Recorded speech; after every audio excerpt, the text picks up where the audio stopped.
দেখ তো সাইজ ধরছে কি, কোট প্যান্ট পরে বাবুর মতো বসে আছি।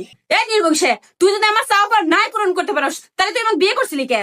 আরে বোঝো না কে, এখন হাতে টাকা পয়সা নাই, তোমার চাওয়া পান পূরণ করবো কেবো করে? এই নির্বংশে, তোর কাছে টাকা পয়সা থাকবো কি করে? তুই কি কাম কাজ করস নাকি কাম কাজ খোঁজস? খালি তো বসে বসে টিকটক করস। আরে কাজ কাম না পাইলে এখন আমি কি করবো কও তো? এই হারামজাদা!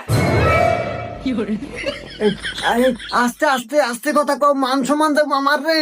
ও, ছোট ভাইয়ের সামনে গাল শুনে তোমার মান সম্মানে লাগে, আর বউ যখন কিছু চায় তখন না দিবার বলে তখন তোমার মান সম্মানে লাগে না?